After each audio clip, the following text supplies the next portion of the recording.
Today is the day where I am finally happy with the Crew 2. My name is Distance. I am a new-ish YouTuber. This is definitely my first commentary, so please bear with me.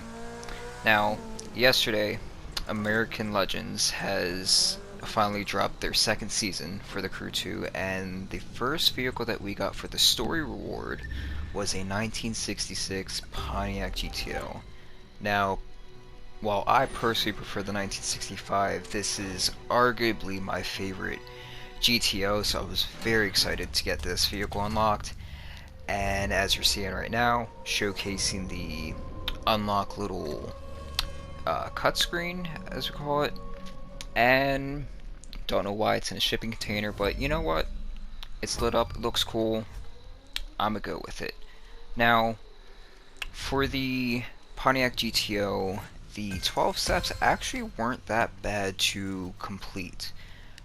It took me about an hour, maybe a little over an hour, and about maybe 120, 140 miles on the Honda S2000 before unlocking the GTO.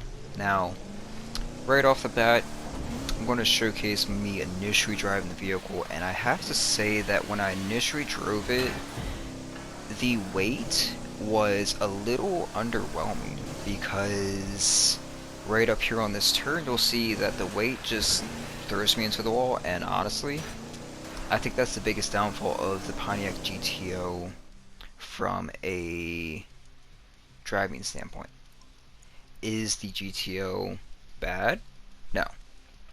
But if you want to try to drive the GTO in races and everything, it's not going to perform as well as other muscle cars and obviously as some other vehicles.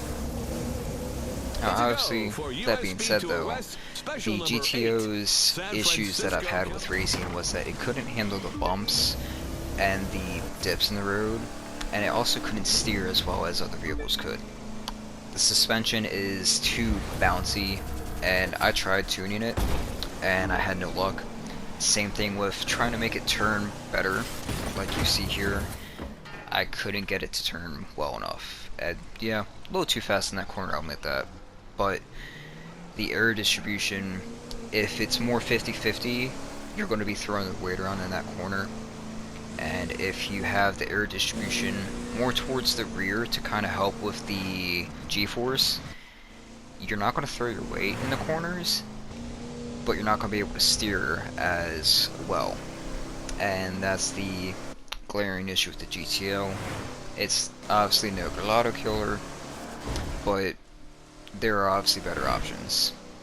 But racing aspect aside, GTO is honestly a blast. Racing it from Santa Fe down to Holbrook, right here, I had major Need for Speed Pro Street vibes. If you remember Nate Denver, the Speed King, used same vehicle, and it brought good memories back. So obviously there's that upside of the car is a good car to cruise around in. Overall, I think that the GTO is honestly probably one of the favorite additions that they've made to the car roster lately, and obviously to me it sucks that it's not going to be as good in racing events that I thought it would be and hoped it would be, but oh well. I think that the GTO is still worth the hour or so grind. Hopefully others also find it fun to drive, because personally, after about 30 minutes, hour driving it around, I've had a blast. Now that doesn't go without saying that obviously not everyone's going to enjoy it. Not everyone's going to tune it the same way that I did, because I was looking for more time attack. Some people may even keep it stock and enjoy it, and honestly that's fine. Tune it how you want to. Earlier in the video, I had my little tuning stats set up just to showcase what I had it tuned to what you're seeing right now, where I do tune the suspension compression up a little bit because it did seem to fix the initial error I had before. So obviously that's right there in the beginning of the video, within that 2 minute mark that I have up there.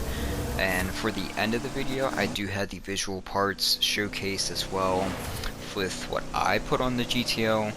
But if you're curious about what the GTO has because you don't have it unlocked, you might go for it, you know, within a week or two, or just curious overall what it has, feel free to check it out at the end of the video.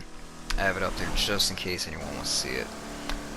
They do have a body kit for NASCAR and it's like old school stock car racing.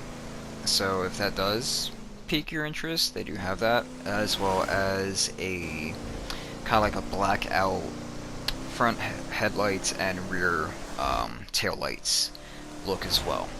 Aside from a few other blowers and one that I haven't seen before on any of the other muscle cars. Now, I think that's all for me for this video. Hopefully you guys have bared with me. This is my first commentary video. Hopefully you guys like it. Obviously, if you have any suggestions or anything, or any questions about the GTO, feel free to ask in comments. I'll try to reply to them. And for the rest of the video, I just have a showcase of me driving the GTO around up to Detroit and through the Florida Everglades. And obviously at the end of the video, I do have the visual parts showcase up there as well. So obviously, if you guys liked the video, great. Hope you all enjoyed it.